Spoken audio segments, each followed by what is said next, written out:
الله فلا مضل له ومن يضلل فلا هادي له أشهد أن لا إله إلا الله وحده لا شريك له وأشهد أن محمدا عبده ورسوله صلى الله عليه وعلى آله وأصحابه ومن اهتدى بهديه واستنى بسنته إلى يوم الدين وسلم تسليما كثيرا أما بعد. Ikhwani wa akhwati kaum muslimin wa muslimat rahimani wa rahimakumullah jami'an. Alhamdulillah, puji dan syukur senantiasa kita ucapkan untuk Allah Subhanahu wa taala atas nikmat dan karunia yang senantiasa dilimpahkan oleh Allah Subhanahu wa taala untuk kita semua. Salawat serta salam semoga senantiasa dilimpahkan oleh Allah Subhanahu wa taala untuk junjungan dan panutan kita Nabi Allah yang mulia Muhammad sallallahu alaihi wasallam. Ikhwani kaum muslimin wa akhwati kaum muslimat rahimani wa rahimakumullah jami'an. Pada kesempatan yang berbahagia kali ini bismillah kita akan kembali melanjutkan kajian dan pembahasan kita, mencoba untuk membaca kitab Riyadhus Shalihin karya Al-Imam An-Nawawi rahimahullah, yang pada pertemuan yang lalu kita telah menyelesaikan pembahasan hadis dan faidahnya. Ini hadis ke-35, hadis Atha bin Abi Rabah, tentang seorang wanita yang ia merupakan salah satu di antara calon penduduk surga Allah Subhanahu wa taala. Selesai sudah kita bahas ya pada pertemuan yang lalu. Baik, kita insyaallah pada kesempatan yang berbahagia kali ini akan masuk pada pembahasan hadis ke-36, hadis berikutnya. Hadis Abu Abdurrahman Abdullah bin Mas'ud radhiyallahu anhu qala, dari Abu Abdurrahman Abdullah bin Mas'ud radhiyallahu taala anhu, beliau berkata,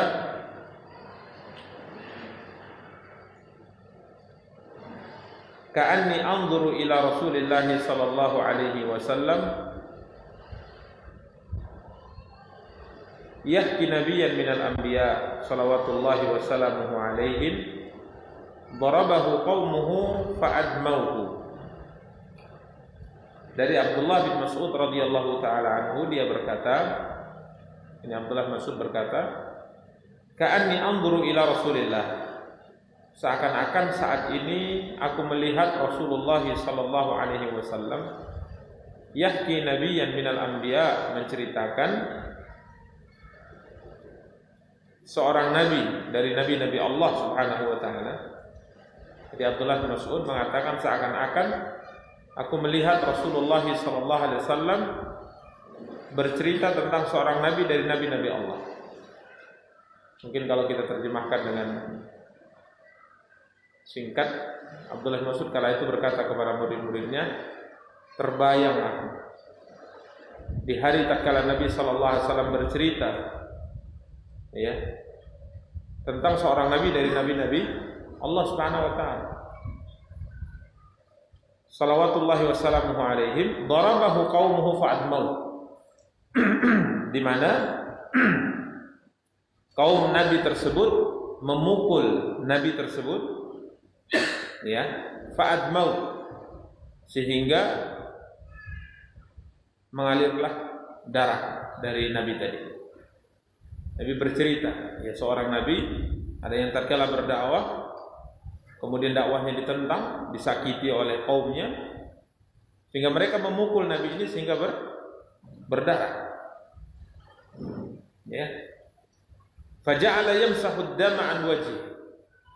Kemudian nabi ini diceritakan oleh nabi kita yang mulia sallallahu alaihi wasallam, tatkala ia berdakwah ditentang, dipukul dan berdarah, maka ia mengusap darah yang keluar dari wajahnya, kepalanya dipukul.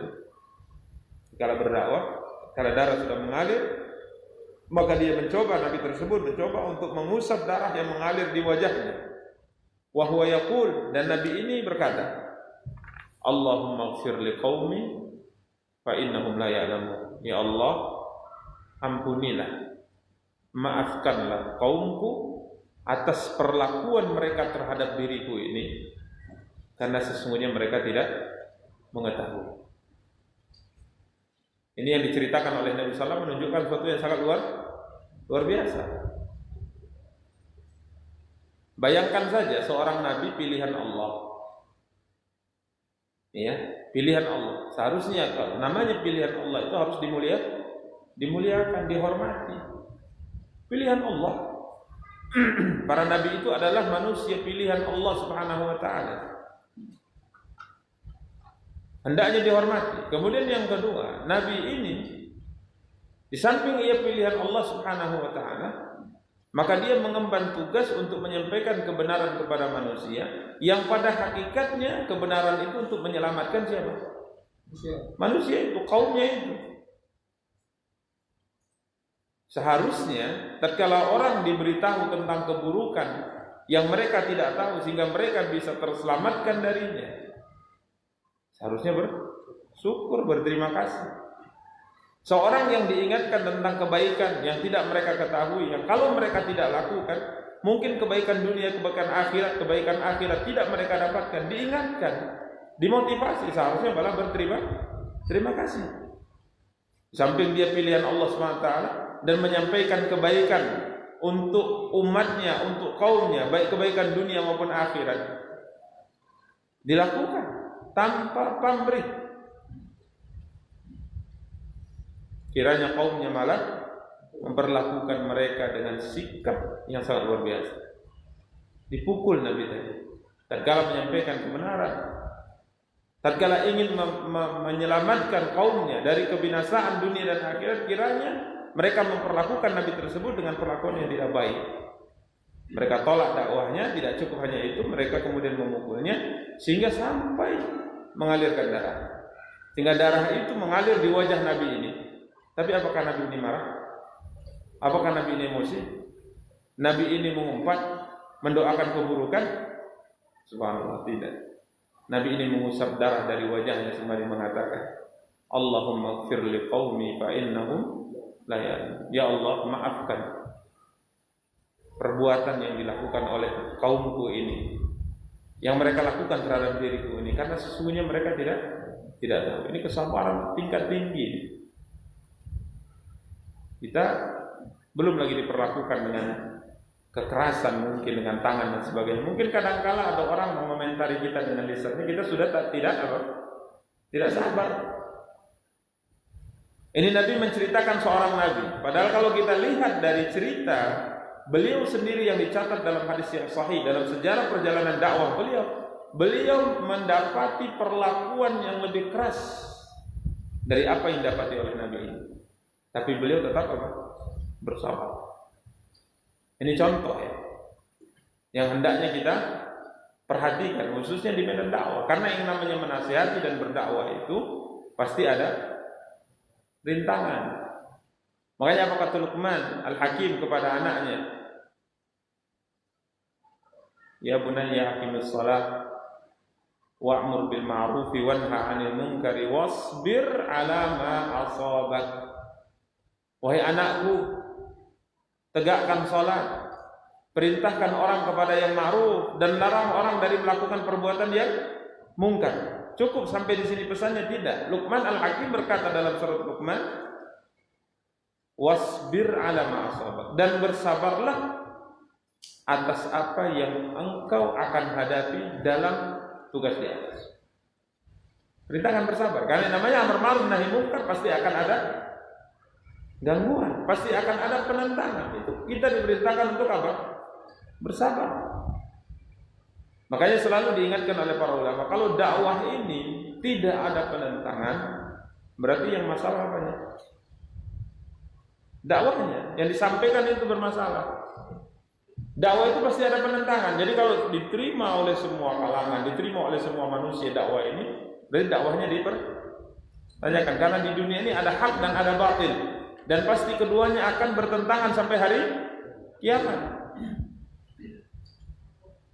Tidak mungkin orang berdakwah tidak ada gangguan, walaupun gangguannya berbeda antara satu dengan yang lainnya. Kalau seandainya dakwah yang dinyatakan benar itu tidak ada gangguan, maka tentunya dakwah para nabi lah yang pasti tidak ada gangguannya. Tapi untuk melihat sejarah, catatan sejarah dakwah para nabi luar biasa. Jadi Nabi menceritakan kesabaran seorang nabi. Padahal kalau kita lihat dari sejarah perjalanan hidup beliau, kesabaran beliau lebih tinggi.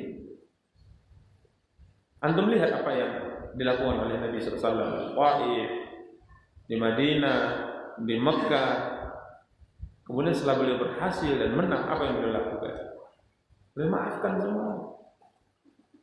Beliau tidak berpikir banyak hal. Ya, antum buka catatan sejarah. Coba lihat satu waktu, dan itu adalah waktu terberat yang dialami oleh Nabi SAW, yaitu tatkala dakwah beliau ditolak di Taif, dilempari dengan batu sampai berdarah kaki beliau, dihina, dicaci, diusir Nabi. Tapi setelah ditawari malaikat, bahkan beliau itu diceritakan dalam riwayat, beliau selamat akhirnya terlepas dari lemparan batu mereka dan pengusiran mereka, sudah jauh dibiarkan, tidak lagi dikejar, maka beliau berjalan mahmum. Mahmum itu artinya orang yang sedang tertekan sehingga berhayal, tidak sadar berjalan sampai mana. Ya, bahasa kita mungkin kosong pikiran beliau alaihi salatu wasallam karena beratnya tekanan perasaan beliau. Karena di saat beliau itu meninggalkan kota Taif itu dengan harapan besar. Kenapa beliau keluar dari kota Mekah untuk berdakwah ke Taif? Siapa yang tahu jawabannya? Kenapa beliau keluar dari Mekah untuk berdakwah ke Taif? Kenapa tidak di Mekah saja? Kenapa? Karena di Mekah tekanannya semakin berat. Karena Abu Thalib sudah meninggal, Khadijah sudah meninggal. Dua penopang dari sisi harta sang istri, dari sisi jaminan keamanan di masyarakat Mekah sang paman. Keduanya sudah meninggal. Sehingga beliau merasa harus, ini sudah luar biasa, di mana mereka sudah berani melakukan satu tindakan yang mereka sebelumnya tidak berani. Jadi di luar beliau tertekan, pulang ke rumah istri sudah tidak ada. Beratnya luar biasa. Sehingga tahun itu disebut oleh ahli sejarah dengan Amul Huzn, tahun duka cita. Sehingga Nabi berinisiatif untuk berdakwah keluar kota Makkah. Terpilihlah Taif karena memang Taif ini kota besar. Berangkat beliau ke sana, berharap dakwah beliau di sana lebih diterima. Kiranya perlakuan penduduk Taif terhadap beliau lebih buruk daripada perlakuan penduduk Makkah sendiri. Sehingga beliau meninggalkan kota Taif itu selamat dari lemparan batu mereka dan kejaran hinaan mereka. Nabi itu sudah tidak lagi sadar, kosong pikiran beliau. Kapan beliau tersadar? Ditanya oleh sang istri Aisyah radhiyallahu taala. Kapan beliau tersadar? Tatkala Jibril memanggil beliau, baru beliau tersadar. Jibril mengatakan Assalamualaikum ya Muhammad, ya Rasulullah, antara langit dan bumi. Baru beliau tersadar, beliau ke atas, kiranya Jibril. Apa kata Jibril? Sesungguhnya Tuhanmu telah mengetahui apa yang dilakukan oleh kaummu terhadap dirimu. Perlakuan mereka, ucapan mereka, sikap mereka, Tuhanmu tahu ya Muhammad. Hari ini Allah utus, Allah kirim khusus malaikat penjaga gunung. Ini bersama saya malaikat penjaga gunung, kata Jibril. Dan hari ini Allah izinkan dia melakukan apapun yang engkau inginkan hari ini. Malaikat penjaga gunung kemudian memperkenalkan dirinya, mengucapkan Assalamualaikum ya Rasulullah. Benar ya Rasulullah, itu untukmu. Kalau seandainya kau mau balikkan gunung ini, menghancurkan mereka semua. Apakah Nabi terbawa emosi, marah, hilang kesabaran beliau karena perlakuan dahsyat yang dilakukan oleh kaumnya? Tidak. Nabi mengatakan apa? Tidak. Aku mohon tangguh kepada Tuhanku. Mungkin saja akan keluar dari punggung-punggung mereka ini yang menghinaku, mengusirku, menyiksaku, menolakku, akan keluar dari punggung mereka generasi yang beribadah kepada Allah semata dan tidak melakukan kesyirikan. Ini harapan luar biasa. Akhirnya benar yang diinginkan oleh benar. Abu Jahal yang sangat luar biasa bencinya kepada Nabi SAW lahir dari punggungnya Ikrimah bin Abi Jahl, sahabat terkemuka. Buka antum catatan sejarah bagaimana Ikrimah bin Abi Jahal setelah masuk Islam. Keluar dari punggung, lahir dari punggungnya Al-As bin Wa'il As-Sahmi, seorang dedengkot kafir Quraisy yang sangat memusuhi Nabi dan para sahabat. Lahir sahabat terkemuka bernama Amr ibn Al-As, seorang tokoh Quraisy yang paling membenci Nabi sallallahu alaihi wasallam. Al-Walid bin Mughirah, lahir dari punggungnya seorang sahabat terkenal bernama Khalid ibn Walid. Luar biasa. Ini luar biasa kesabarannya. Kesabaran. Makanya Nabi tetap bersabar. Jadi dibandingkan tantangan yang dialami oleh nabi-nabi terdahulu yang itu merupakan panutan kita semua, tantangan dalam berdakwah, dalam memberi nasihat yang kita alami belum seberapa. Saya dakwah di masjid ini, datang dari luar kemari disambut dengan senyum. Pulang nanti disambut juga dengan, dilepas juga dengan senyum. Coba, enak kali lah dakwah kita. Enak aja, Ustaz, Masya Allah. Gimana kamu Ustaz? Kasih minum, ada roti lagi. Luar biasa. Luar biasa. Jadi kalau sekedar omongan-omongan dan sebagainya, ya biasa kan gitu kan. Tapi apakah menunjukkan kita lebih sempurna berdakwah dari Nabi sehingga kita tidak terima? Tidak. Nabi mengatakan cobaan yang Allah timpakan kepada seseorang tergantung imannya. Nabi imannya luar biasa, maka cobaannya pun kita imannya segini, maka cobaannya tidak terlalu berat. Ya, tergantung iman. Asyaddun nasi bala'an al-anbiya'u tsummal amsalu fal amsal. Nabi mengatakan orang yang paling keras ujiannya dari Allah adalah para nabi, kemudian orang yang setara dengan mereka.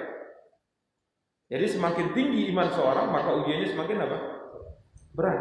Kalau gitu Ustaz, iman saya rendah-rendah saja lah Ustaz. Biar cobaannya apa? Nah, jadi seorang muslim itu memang harus selalu meningkatkan apa? Keimanan. Ya, selalu meningkatkan keimanan. Ya, ini kaum muslimin, kaum muslimat yang dimuliakan dan dirahmati oleh Allah Subhanahu wa taala.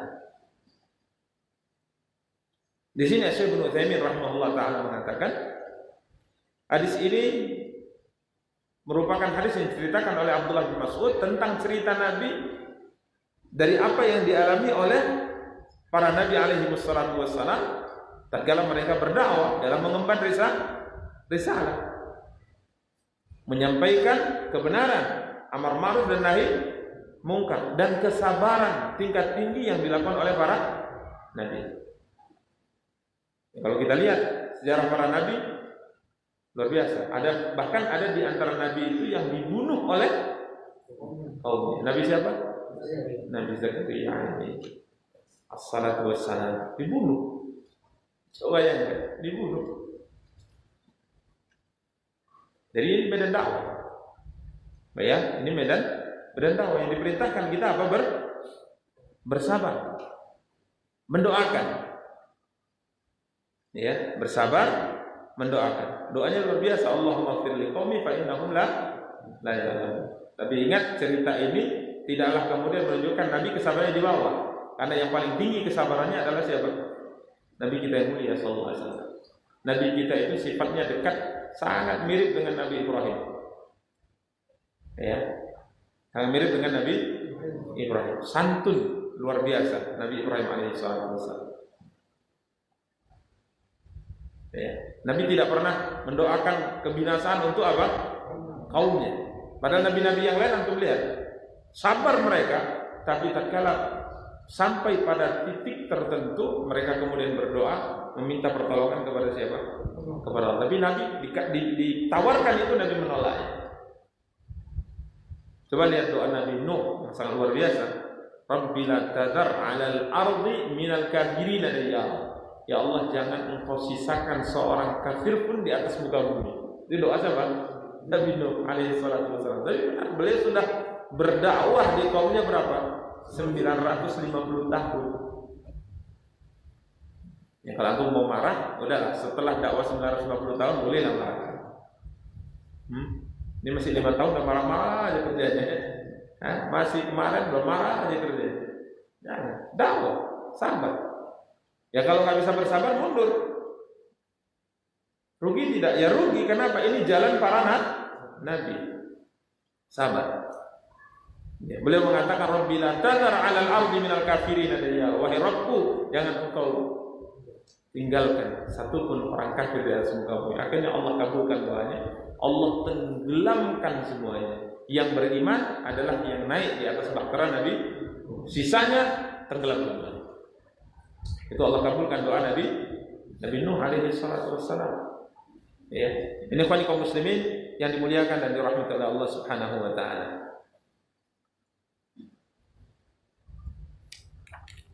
Kemudian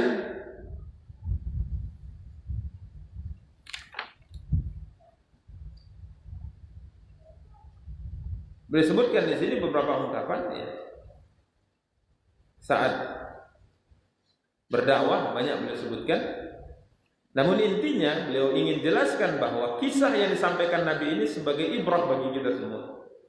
Ya, sebagaimana dikatakan dalam surah Yusuf, kata beliau ayat 111, laqad kana fi qasasihim ibratun li ulil albab. Sungguh pada kisah-kisah mereka terdapat pelajaran berharga bagi orang-orang yang memiliki akal. Jadi tidaklah kita membaca sejarah, membaca kisah kesabaran mereka dalam berdakwah kecuali untuk menguatkan apa? Hati kita di medan dakwah. Karena pasti dalam memberi nasihat, dalam berdakwah kita akan menghadapi apa? Tantangan, gangguan, cobaan. Ya. Maka kita dilarang mundur.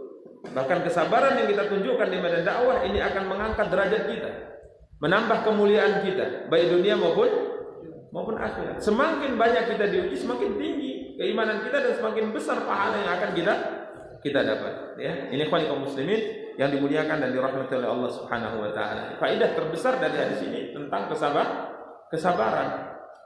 Sekalipun yang dialami oleh Nabi ini merupakan perkara yang sangat berat, tapi Nabi ini tetap apa?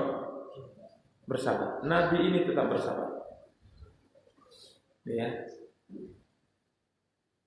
Ya tentunya kalau ingin diceritakan satu persatu tentang kesabaran Nabi kita yang mulia SAW sangat luar biasa banyaknya. Silakan antum kembali ke sejarah. Buka buku sejarah Nabi kita yang mulia SAW. Di awal beliau berdakwah sampai beliau di kota Madinah, apa yang beliau hadapi di medan dakwah. Luar biasa. Ya ini menambah tentunya tatkala membaca ini menambah semangat kita dan menambah kebesaran dari kesabaran kita kepada Allah dalam mengharapkan pahala di saat kita beramal ma'ruf dan nahi munkar. Hadis berikutnya agak panjang, mungkin ada berapa waktu ini? 8 menit. Ada yang pertanyaan silakan.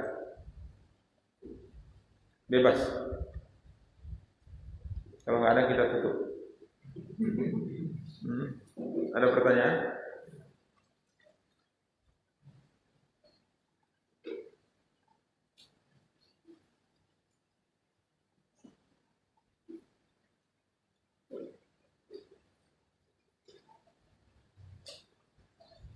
Nggak ada.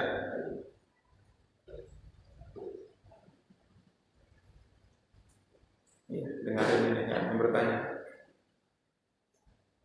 Atau saya yang nanya? Saya yang nanya ya.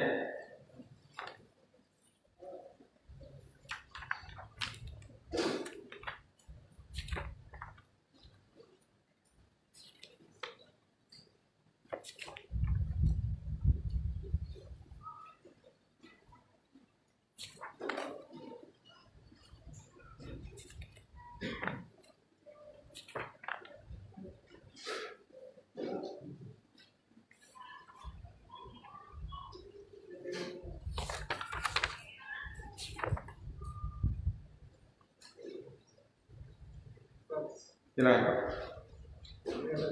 Kalau kita sedang sholat, kalau kita nggak sakit, kita makruh pakai masker sedang sholat.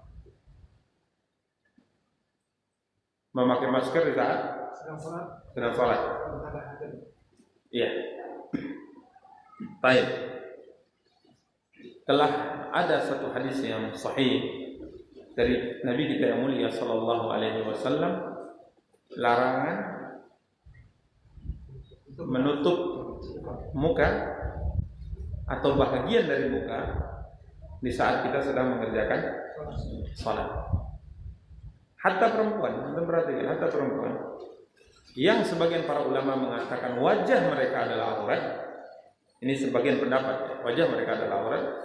Tapi di saat sholat dia harus membuka wajahnya, tidak boleh menutup wajahnya di saat sholat. Ini wanita. Jadi wanita tatkala sholat dia harus buka wajahnya. Begitu juga laki-laki. Hukum asalnya menutup muka kita di saat sholat bagi laki-laki. Hukumnya tidak boleh. Atau menutup sebahagian seperti pakai masker. Hukum asalnya tidak boleh, tidak boleh. Lalu bagaimana Ustaz? Sekarang kalau Ustaz nyuruh tutup pakai masker, sholat juga pakai masker misalnya. Baik. Ini suatu kondisi yang kemudian para ulama memfatwakan boleh. Kenapa? Makanya kita pernah jelaskan di dua kajian di sini di awal kita mulai pembahasan setelah libur panjang kemarin disebabkan pandemi. Para ulama menimbang antara larangan memakai masker di saat salat dengan kondisi untuk menyelamatkan jiwa kita dari satu wabah yang sangat membahayakan, yang mengancam kadang-kala keselamatan jiwa. Perbandingan hukum ini, mana yang lebih didahulukan? Apakah hukum larangan yang Nabi melarang kita menutup wajah kita di saat sholat, ataukah maslahat menutupnya karena wabah yang bisa mengancam keselamatan jiwa? Maka kita jelaskan pada pertemuan yang lalu, kalau aku masih ingat, bahwa semua hukum Islam ditetapkan dalam syariat untuk menjaga 5 hal. Di antaranya jiwa. Di antaranya apa? Jiwa. Maka menutup masker, menutup wajah dengan masker dilarang demi untuk menyempurnakan ibadah, penyempurnaan ibadah. Sedangkan saat seperti ini memakai masker ini demi untuk menyelamatkan jiwa, yang itu tujuan ditetapkannya syariat. Ya, maka para ulama mengatakan boleh. Sama seperti jaga jarak di saat sholat. Jaga jarak di saat sholat. Hukum asalnya makruh, tercela orang menjaga jaraknya dalam artian sampai mungkin 1,5 meter dan sebagainya. Hukum asalnya tidak boleh. Tapi karena kondisi sebagaimana sekarang yang bisa mengancam jiwa, maka para ulama memfatwakan bolehnya menjaga jarak di saat sholat. Ini perbandingan antara mana hukum ini yang kemudian karena darurat dibolehkan. Ini merupakan pertimbangan murni dari kedalaman ilmu seorang ulama. Kalau kita orang awam kadang-kala ya, masa kayak gitu Ustaz? Ya, masih seperti itu. Sama seperti misalnya dalam pembahasan klasik yang sering ditanyakan, Ustaz, mengambil air wudu hukumnya mustahab diawali dengan bismillah. Tapi kita mengambil air wudunya di kamar mandi atau tempat buang hajat. Apakah kita juga harus baca bismillah? Ini perbandingan hukum. Yang para ulama di sini tatkala berfatwa, mereka biasanya akan membangun jawaban mereka dengan kaidah yang mereka pahami. Dan ini dipahami oleh para ulama. Maka mereka mengatakan sekalipun anta di tempat buang hajat mengambil air wudu di sana tetap baca bismillah. Kenapa? Bukankah itu makruh Ustaz? Benar. Tapi sekarang perbandingan hukum. Menyebut nama Allah di tempat buang hajat hukumnya makruh. Membaca bismillah sebelum wudu hukumnya mustahab. Sebagian ulama berpendapat wajib. Maka menang di sini hukumnya lebih besar ya. Dimenangkan.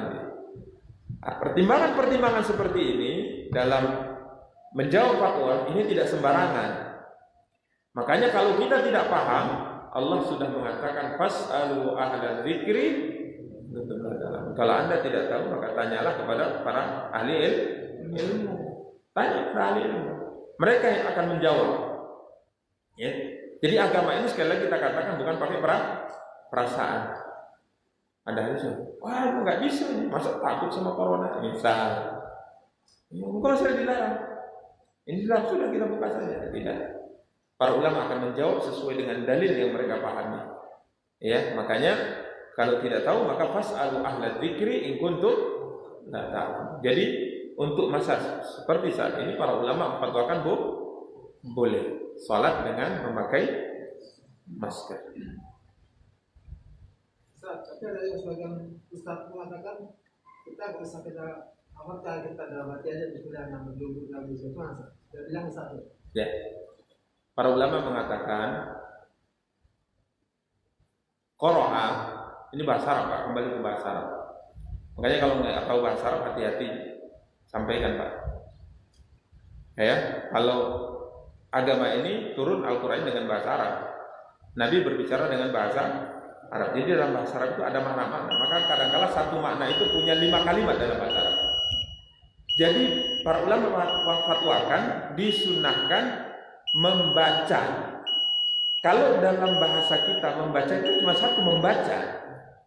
Orang bilang baca di hati, baca juga kan? Baca dengan lisan, baca juga. Tapi dalam bahasa Arab ini beda. Kalau hati dalam bahasa Arab itu bukan membaca.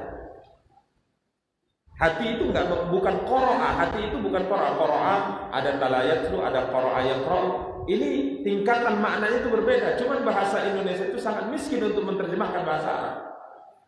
Nggak cukup dia untuk menerjemahkan kesempurnaan bahasa Arab, itu tidak cukup bahasa Indonesia. Makanya kalau kita ingin paham agama ini, kembali ke bahasa yang dipakai syariat. Maka nggak bisa sembarangan. Apakah orang tatkala membaca bismillah di hati sebelum wudu dikatakan membaca bismillah? Tidak dikatakan membaca bismillah. Makanya kalau antum sujud berdoa dengan memakai bahasa Indonesia di hati, sah, sepakat para ulama. Karena Anda sedang tidak berbicara. Di hati itu tidak disebut berbicara dalam bahasa Arab. Tapi kalau sudah lisan yang ngomong, sebagian ulama mengatakan batal karena sudah dianggap berbicara. Misalnya takbiratul ihram. Lidah tidak bergerak mengucapkan Allahu Akbar, tapi hati mengatakan Allahu Akbar. Sah tidak sholatnya? Tidak sah, karena itu belum disebut membaca atau mengucapkan dalam bahasa Arab. Ya, makanya nggak cukup. Kalau bahasanya nggak cukup, ya nggak cukup. Cuman kalau kita tidak baca bismillah sekalipun, memang wudunya tetap sah. Kalau nggak baca bismillah sah. Karena dia mustahab atau sunnah mu'akkad. Ya, jadi perlu dikembalikan ke bahasa Arab.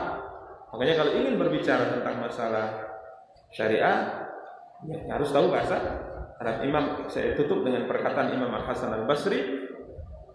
Tatkala kelompok-kelompok sesat itu muncul, Khawarij, Qadariyah, Murji'ah muncul, kenapa mereka bisa sesat? Coba perhatikan perkataan Imam Hasan Al-Basri. Ahlakat humul ujmah. Mereka sesat dan binasa gara-gara mereka itu orang non-Arab, tapi berusaha memaksakan diri untuk memahami agama, tidak dengan aturan Arab. Kalau orang ajam non-Arab paham bahasa Arab, insya Allah selamat dia. Tapi tatkala mereka tidak paham bahasa Arab, sehingga akhirnya mereka binasa dan sesat. Makanya nggak ada pilihan bagi kita kecuali tanya kepada ahli ilmu, karena kita nggak tahu apa-apa. Ya, wallahu ta'ala alam. Kita cukupkan. Subhanakallahumma wa bihamdika asyhadu an la ilaha illa anta astaghfiruka wa atubu ilaik. Wassalamualaikum warahmatullahi wabarakatuh.